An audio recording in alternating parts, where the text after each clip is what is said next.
Well, here we go. Is this 25, Caleb? 25. Episode 25 of the Hunting Landman podcast. And as always, this is brought to you by Southern Ag Credit. As my hat says, and Caleb's hat says, Dean, we got to get you a hat.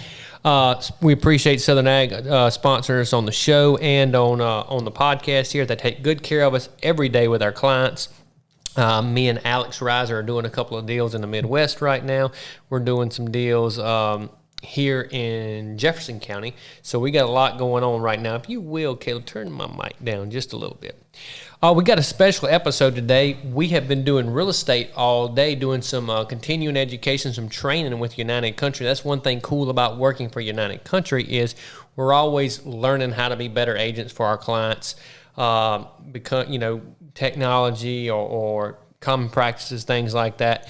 And that brings me to my next point today. This is The Truth with Dean Davis, kind of a spin on words. If you know who Dean Davis is, Dean, I knew him first from working with Primos, and he's done a lot of outdoor television. Dean, thank you for coming on here today. I appreciate you having me.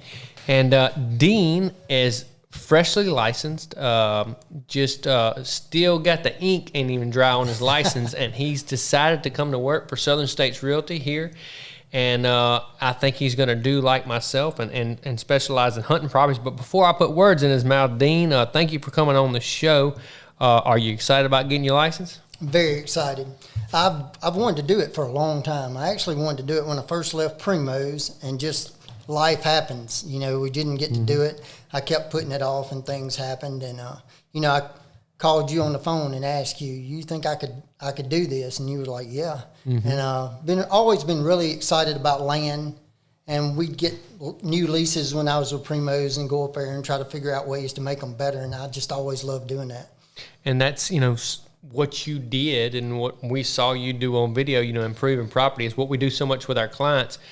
Now, you left Primos, what was that, 03-ish, 04? Something like that. I was there 7-8 years, something like that. Well, it's cool because, you've talked off camera a lot about how, when you're hunting in Kansas or you're elk hunter, you learn how to hunt better everywhere. Common practices or things you picked up.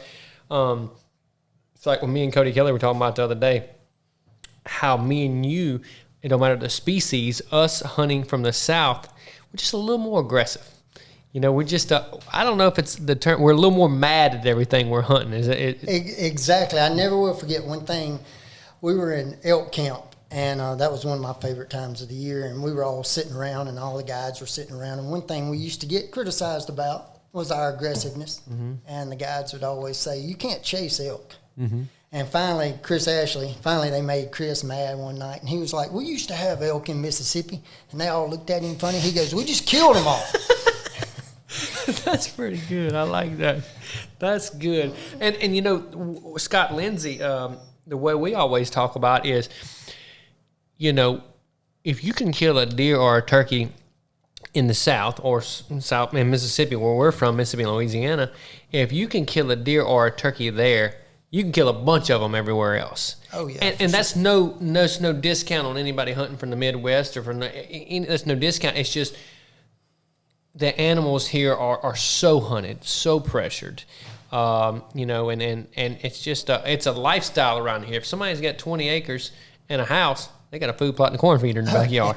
For sure. And usually if you got 500 acres and you say, all right, we don't shoot but $2 or $3 a year. Well, what all those 10 guys that got 10 acres and 20 acres in food plot, they shooting every one of them. Oh yeah, for sure. Some of your best pieces of land around here are real small, but they're in the right spot. Well, Dean, get us up to speed on what you've done since Primos. Where have you? I know all this, but the viewer and the listener may not know. What have you done since Primos? Well, when I left Primos, it was the same time when Bass Pro Shops was actually opening stores in Louisiana, Mississippi, and Alabama. So I went to work for them doing promotions, basically promoting those stores in the community. And then after that, I got asked to help produce a show for some guys out of North Carolina. Me and Kenneth Lancaster did a show called Antler Insanity. We did that show for a few years, and I just kind of wanted to step out on my own one time and see if I could do a show by myself. without having the big sponsors, the Primos, the stuff like that. And so me and my wife and my boys, we did a show called Just Hunt. And it was a lot of fun. But I've always liked that industry. It was just like life changes, you know. And so eventually I had to kind of get out of it for a while. And I'm hoping that going back into selling land will kind of get me back into that. Well, it definitely will. And it's been fun. You know, I guess me and you've been talking about this 4 or 5 months now. And, you know, we started talking the other day about, hey, what can you repurpose some of your old footage for and stuff like that. And then it kind of got me back to, you know, your start is a lot like my start, you know, first of all, known as a hunter and then working into a real estate agent. So it's been fun helping you because I tripped along the way, and hopefully I'll help you not trip as much as I had to trip to figure it out. Exactly. But Dean, tell me this. The viewer may not know, so you're working with Southern States Realty with our company. What I know that, you know, so Dean lives up in the, if you're not familiar with our area, up in the Jackson area, Brandon, and which is an hour and 10 minutes from where we're sitting right now. Now we cover the whole state, of course, and in fact, New Ryan lives in north of Dean in Madison. But what made you want to work for us? Because I know, you know, they got some great companies, Hopper Properties, and a lot of good property, you know, companies. They got, you know, Whitetail Properties, Mossy Oak Properties, all companies that you know and you know people that work for. What made you want to come work with us? What was the draw? Well, really, it all goes back to the hunting background. I saw the way you did things, and I saw ways that I could relate and do things kind of the same way. I guess I saw that I could copy you, and you were successful at it. And I had the means and the things that would help me basically do the same thing you're doing, because I do have that stock load of footage, and I have tons of photos and just tons of knowledge of hunting all these places that teach you how to develop land here better. Even though, you know, maybe a piece of property in Iowa or Illinois, but it always teaches you how to do things better where you're at. And y'all have had a lot of success on your leases and ground that y'all hunt right around here. 'Cause I mean, I've seen the pictures. I've seen your kids doing it. And right. When I got out of that, me and Dylan, I know, I don't know if people remember, but, you know, my 2 older boys kind of grew up on Primos. And me and Dylan decided, well, it's been 4 years ago, actually, that we wanted to just try to find leases around here. And we've done it from Wesson all the way up to Clinton, but to just find different leases. And we wanted to kill a 150-inch plus deer with a bow every year. That was our goal, for him to kill it. Now I kind of took a step back, and I like the development and the management of the land. I want somebody to kill him, but I don't necessarily have to kill him. Right. And for the last 4 years, we've done it. He's killed 150-inch plus deer every year with his bow. And, that's unreal. And it's just been a lot of fun. Is he lucky or good? He's pretty good when it comes down to it. But, you know, we all have to be a little lucky. That's right. When it's meant to be, it's meant to be. Yeah. And, because people used to come up to me all the time, and I never tried to pull any wool over their eyes. They'd say, how do y'all kill all those big deer?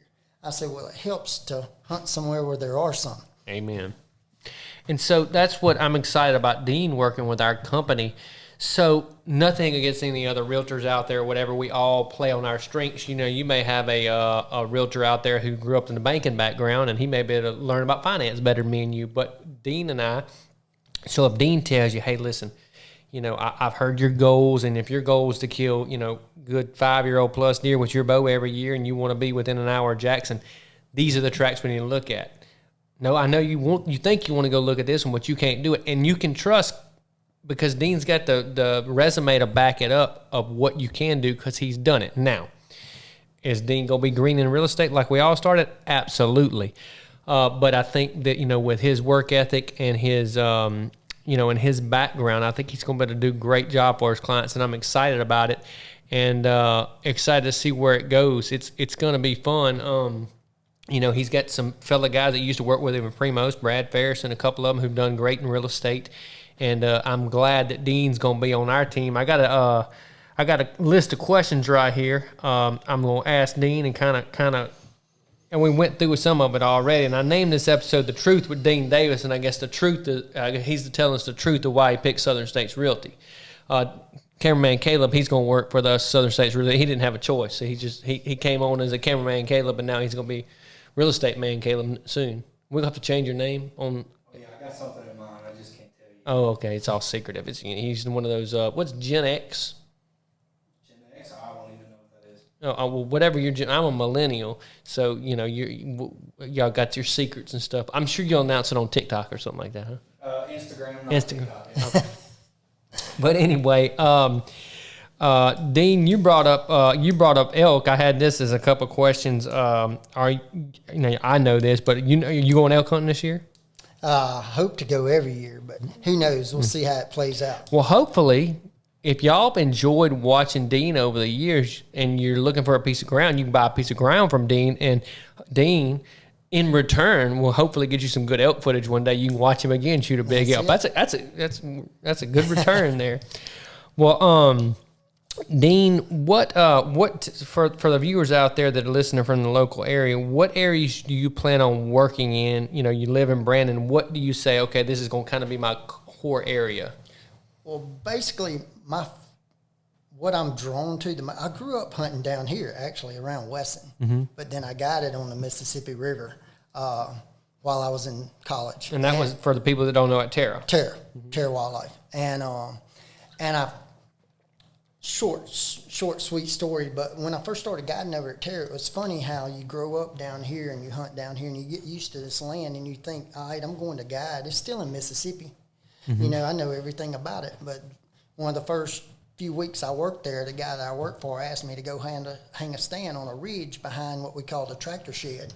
I came back 2 hours later, I still hadn't found a ridge, because I thought a ridge to me is a ridge. A ridge, when you get in a delta, a ridge is when the ground changes a foot, but it's amazing that those deer will walk those ridges. But it kind of made me fall in love with that land. So I kind of want to work anything between Jackson and the delta, kind of up through Madison County, all up that way. Madison, Yazoo, I guess, would you consider Tala? Yeah. All up and down, anything, like I said, but I'll work anything in the state of Mississippi if somebody's got some land, but I do love that land between, Jackson, Madison County, up through Grenada, over to the river. Yeah, we work, us being down here, I've done some stuff in Madison, Yazoo a good bit. Right up 61, I've done some good bit up there, and it's a different. And I've not hunted it a whole lot. I've hunted on Diamond a little bit, and hunt more in the future. But it really is, when you go off that bluff into the Delta, it's not like the rest of Mississippi. It's almost there's more deer, the potential for there to be bigger deer. They act different. You always have a water factor that you have to deal with. The mosquitoes are bigger. Yeah. You don't forget your thermocell down in there, and it's different. Cody and them always talk about the testing grounds where they do all the backwoods attraction testing ground and the hunting there and what they're doing and learning and developing, and it's cool to hear those stories about those deer in the Delta, because they are totally different than in the hills deer, if you will. It's a different ballgame. And speaking of hills deer in Mississippi, I would say the hills in the bluffs, right? Like, let's say Yazoo County in the bluffs, or Wilson County or Adams County in the bluffs, those severe bluff, that's red. Anyway, the severe hills, those deer are different to hunt, and I think actually harder to hunt than, I would say, like say one county away from the river, like an Amite County or Franklin, where you still got the hills, but it's just gentle rolling. All those deer are different, because let's take, this area right on Highway 3, Yazoo County. You got the bluffs right here, and you got the farmland right here. If you hunt in those bluffs, it's just like Wilson County. Those deer use those ridges and things and the wind and where they bed different than a deer that they don't have to really use the ridges. Like, let's say around here, around the office in Pike County, they don't have to. The ridges and the bottoms are not so different. They don't have, you can't pattern them as much with those ridges. But I've watched, for instance, an episode we got coming up, this deer right here, crazy looking deer. That deer walked down a ridge. You didn't see it on camera because the something happened with the DSLR, and Luke didn't get that when he walked 3 yards from us. I had to pass him up the first time. But anyway, that deer walked down a ridge no bigger than this laptop. Little old bitty skinny ridge that ran out there and ran out, and I saw him hooking a tree on the end of it, and he walked right there. And I can remember that image, and I remember thinking, like, a deer won't walk that little ridge. Sure enough, shooter buck comes right there and walks that little ridge. So it's funny how those deer use those little ridges, and like you said, I'm going back to how these deer act in the delta, how these deer act in the severe hills, and you learn from each and every one of them. And kind of like turkey hunting, it's you think you got them figured out, they'll prove you wrong every time. Exactly. Mm-hmm. And those I agree. The hill deer, to me, are the hardest to hunt, but it's mainly because of the terrain. Right. Because you get up in the delta and you can't figure something out. A lot of times you can just climb up in a tree where you can see and kind of take inventory and figure out what the deer visually are doing, where you don't have that advantage in the hills. I mean, you pretty much can't do that. Because I know at Terra, if we had a client that was just having, you always have that guy that's just, you can't put him on a deer. Snake it doesn't bit. matter.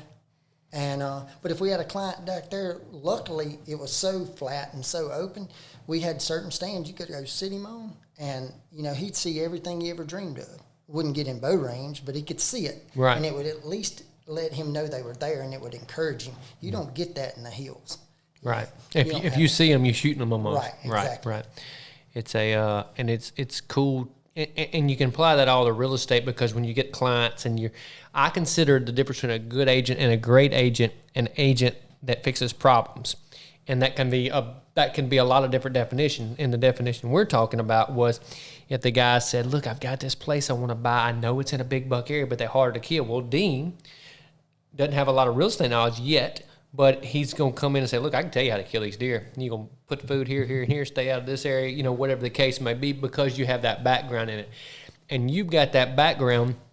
So as soon as we get you figured out on the real estate side of it, I think you're going to do great, and I'm excited about it. And it's I'm excited to have more exposure in that, basically from 20 north now, because when we have clients that want to go up there, that we got somebody good to put them with, and we've got Meacham, and we've got New Ryan working up there. So we've got some good agents working up in that area now. So that's going to be exciting to watch Southern States Realty grow up there. Well, let me see. This is a question I asked Dean if you've listened to the podcast, I asked to everybody, and I'm going to ask it to you. All right, Dean, we go out. I saw on the sign a while ago, what did it say, 361 million? It's 361 million is the lottery right now. You win it. You go to the gas station right there, you buy a lotto ticket, and you win it, and you end up with 361 million. Where are you buying land and why? Where and why? You can learn a lot about somebody with this. The first piece of land I bought would probably be in Mississippi, probably somewhere along the river. I just love that land. And, why wouldn't you buy land in your home state where you grew up? Now, I hunted a lot of places. I always loved Kansas because I always killed big deer in Kansas. And it's funny, you talked about it, somebody being snake bit. It's funny how, our little team, you'd have some guys that always killed big deer in Iowa, some guys that always killed big deer in Illinois, some guy, and I couldn't kill a deer in Illinois to save my life. You think it's a confidence thing? You think when you went, you knew, I kill big deer in Kansas, therefore I do all the things behind the scenes that make sure I kill the big deer in Kansas? Maybe. I don't know what it was, because I don't know. That can't be that. I worked my tail off in Illinois. I couldn't kill a big deer there. But I finally did kill a deer there, and I was very proud of him. But I think, first off, I would buy land where I grew up. But then I would probably venture off to some of my favorite states, like Kansas. I always just loved hunting there. I love Kansas. It was sad last year, first time in 14 years I didn't draw a tag. But I'm happy to say I did draw a tag this year. So I'm excited about that. That's going to be fun. Speaking of when we'll be hunting, I want to let everybody know, Hunting Landman TV, we did sign back up with Element for our clothing. So we're excited about that. They make a good product and a good team. I like all the people over there, so that'll be fun. And we also just signed on with Reveal Trail Cameras with the Tacticams. And they make a great product. Every one of my clients and every one of my buddies I don't hear bad things about their cameras, so we're excited about them. And, to each their own. But, man, these days with the cell cams, it's fun. It is fun. So I'll be going, Dean, talking about hunting in the Midwest. I'll be going to Missouri in July, and so when I go up there, saw somebody posted some pictures from the Midwest. I mean, they're on their G3s already up there. So in July, I'll go up there, and by the time I get home on those salt licks, I'll be looking at big bucks already. It's cool because think about, back in the 2000 era when y'all went, heck, y'all would have to. Cameras may be up there 3 months before you get to go check them, and now before you get home, you'll be getting pictures. Oh yeah, I stay up once deer season gets here, and me and Dylan are working hard trying to get that 150 plus buck. My wife gets mad because I'm up all night. If you wake up during the night, you're checking your phone, looking at your because anytime you get up to use the bathroom or somebody wakes up and dog barks, like you can't help it. You can't help. Oh man, there he is. Yep. And what's been weird, since I built my house I got 130 acres where I built my house. Is when I'm laying there and I know the shooter's like I could step outside and look with my thermal and see him. Like he's standing 150 yards from where I'm laying in bed right now. It's a cool factor. Oh yeah, that would be really cool. Well, talking about hunting here around the house and doing stuff. Do you and Dylan have any plans? Anything you'll do different with this new season, September 16th through 18th? No, I was kind of excited because usually in years past. Because, deer they definitely change when they lose their velvet, definitely change their pattern. Usually in years past, we've always had a deer that was being pretty consistent during that time. So this will probably be the one year we don't. But I'm looking forward to it because in the years past, we've always had a deer and we were like, man, I just wish I could hunt him now because we could kill him. Now, correct me if I'm wrong. You told me that place that y'all was a good lease right there. Y'all got a lot of cropland around you, right? Right. So have you looked already if their beans are earlier laid or what they're doing? Because that'll be a big factor. I have not. Dylan went up there and bush hogged and put out a few cameras the other day. And but that piece of property is funny because when I first saw the piece of property and wanted to try to lease it, if you look at it on the map, it looks like a bunch of pasture land because it used to be all in farm lease. And I believe that's why nobody tried to lease it because if you just look at it, it doesn't look like there's much to it. But once we rode out there and realized it all been planted, it's so thick. I mean, you can't see your hand in front of you. So you actually have to drive around and actually get to the fields to see what even's planted in them. You can't just look across our land and see what ag fields are planted. But he did go bush hog and put out some cameras. It'll be interesting. My take on it, I was talking to somebody about it earlier, I think the people that are killing big deer in October right now with their bows are the same people that are going to kill them in September 16th through 18th. I think that there'll be more killed, especially if we get like this week. Last week it was 106 real field. This week, it's only around 90. But if we get any kind of drop like it is this week, a little bit overcast, on September the 16th, buddy, you get the wind right. And oh yeah. you gonna get a shot because we usually kill those deer in October. Mm-hmm.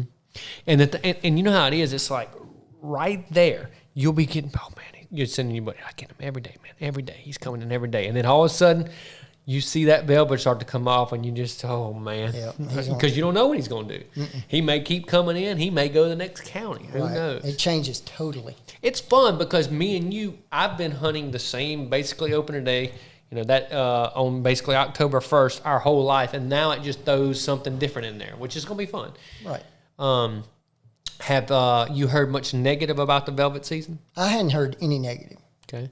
But that's me personally. Right. I've seen some on social media, people, that's just what we needed, more deer season. My wife talked a little negative. She said, here, we're going to start it even earlier. But my rebuttal to her was, well, baby, if I kill mine on the 16th, by the 17th and 18th, I'll have you one. Exactly. That's a win-win. Yeah. Well, so we're gonna buy your $1 million land. We're gonna buy some in the Delta, which I guess if he's got $361 million, he won't need to get his real estate license. I'll represent him for his buy. There you go. And then are we gonna include any elk hunting property in there? I don't know. I've thought about that a lot of times. If I could get the right piece, for sure, I'd buy some. But I killed every elk I ever killed in Colorado. Really? It was another one of those snake bit things. No New Mexico? Every elk I ever killed was in Colorado. And I've hunted them everywhere. Matter of fact, I have been either videoed or hunted every species. Nice. Well, whenever all your traveling, your Primos days Tell me, okay, what was your favorite place to hunt whitetail? Was Kansas? Yeah, well, I killed my bigger whitetails in Kansas, so I'd say that was my favorite place to hunt a whitetails in Mississippi. Right, I get it. I grew, but I killed my biggest deer in Kansas. What was your favorite? Let's just not say Kansas whitetails or Mississippi whitetails. What was your favorite hunting? Like where you like to go, and not necessarily the biggest deer, but your favorite place. You excited. You wish if you could go hunt with the Primos team and do it all over again. You go for 1 week hunting. Where would you go? See, you're gonna hate this answer.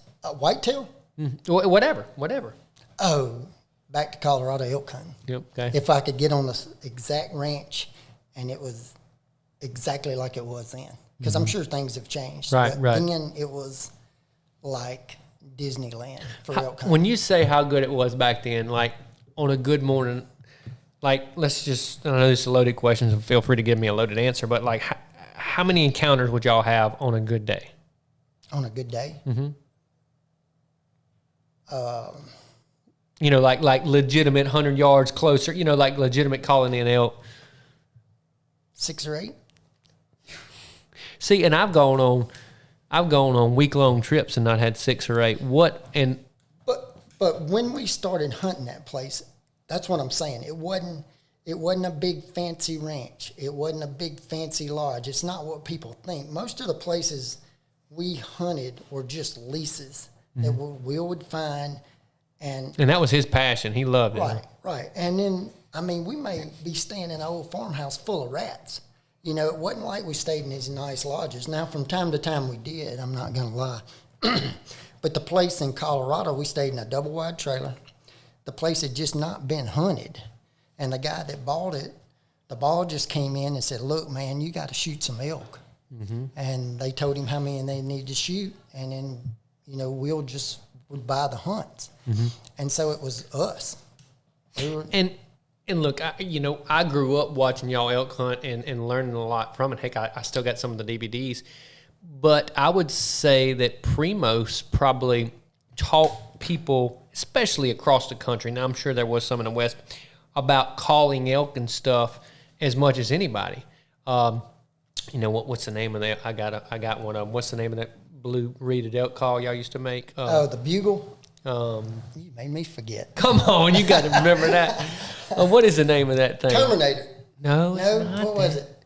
How did we forget? I got one. I got 2 sitting in my house. I just went blank. But anyway, it is the easiest call. I'm not saying it's the best sounding if you know what you're doing, but for an amateur elk caller like me, it is one of the best, easiest to call. What is the name of that thing? I know, it's going to drive me crazy now. They got a real whistle to them. They don't have that growl. It's kind of more of a whistle. And then we made the smaller version, the packable one. Right. What is that thing called? Google that, Caleb. It's going to drive me that's crazy. what Joe Rogan does on his podcast. He gets, hey, pull that up. Jamie, pull that up. It's going to drive me crazy. But yeah, those elk hunts there were they were amazing. I love hearing about it because it makes me want to go at least a couple times in my life to go experience that good elk hunting. And I hope to one day, if my kids like to hunt like I hunt, and get to go to experience, that good elk hunting. That's what I want to get my dad on a big elk one day. He's never killed a big elk with his bow, and I definitely want to get him on that one day. In fact, if I could choose, I'd much rather video him and let me call him than me kill one right now, because it'd be fun to go out there and hunt with him. Come on, Caleb, you got it? The bullhorn? No. God, I'm good. Blue tip on it. Somebody out there listening to this right now and they're saying the name right there. Yeah, they're screaming. Primos elk call.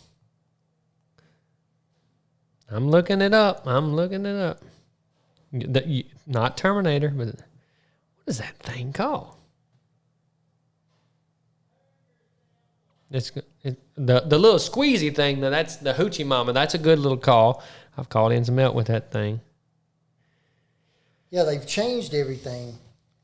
They should have left it all like it was. That's right. And then we wouldn't have remembered it Because now it's anyway. all Now it's changed. called Terminator. Anyway, good little call. Yeah, it was a great call, and that was a great time. And I was fortunate enough to get to go to work for them, and I thought they had elk hunting perfected as far as the way we called and the way our callers called for us and the way we called for other people. It was almost as much fun calling as it was actually killing a bull. That's what I tell people about elk hunting. It's a lot the same with turkey hunting.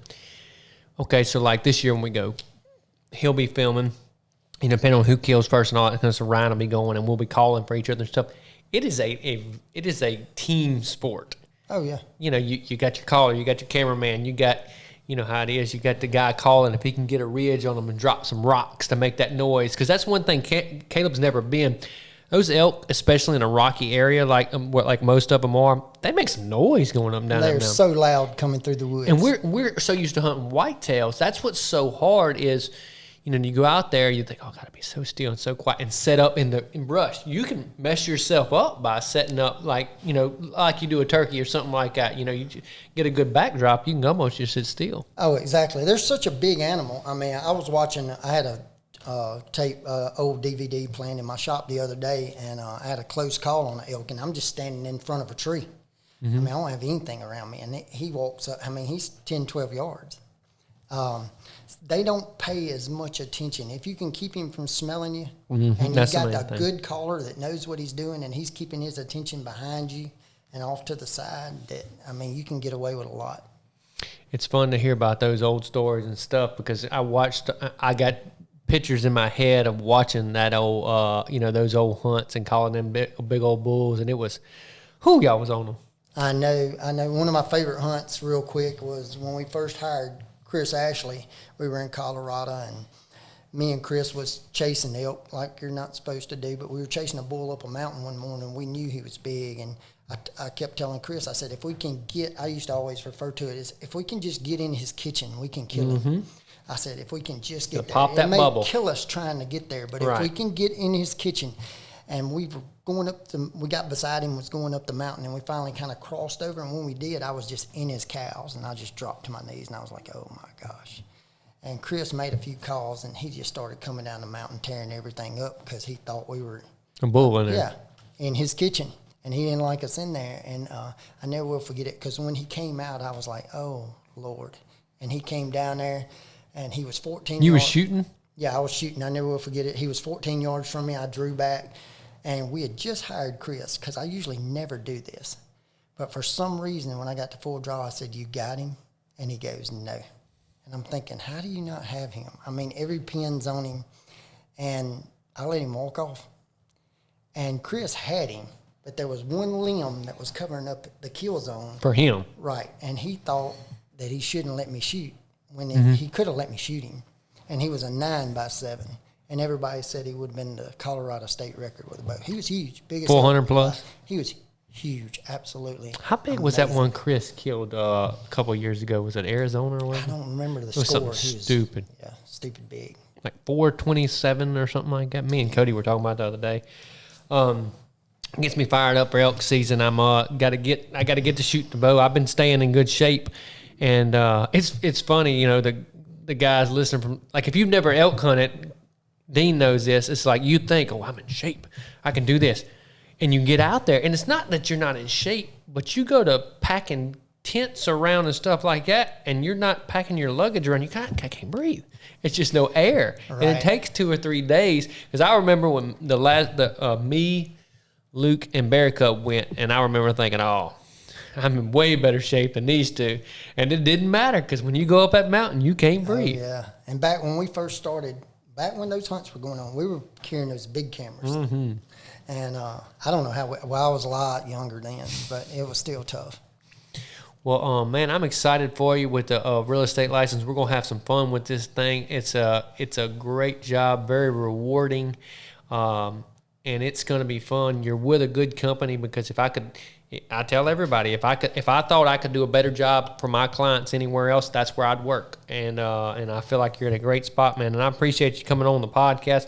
I'm sure we'll have you on again. Hopefully, after you or Dylan kill that 150 or 160 in September, we may get you to come tell us a story about it. That'll work. Dylan, you need to let your old daddy, you need to let him kill a big buck. If He he hadn't let me shoot anything in a while.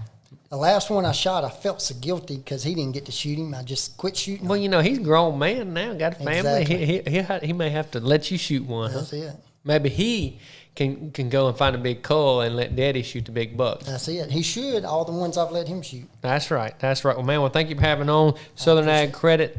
Thank y'all for always sponsors, taking good care of our clients.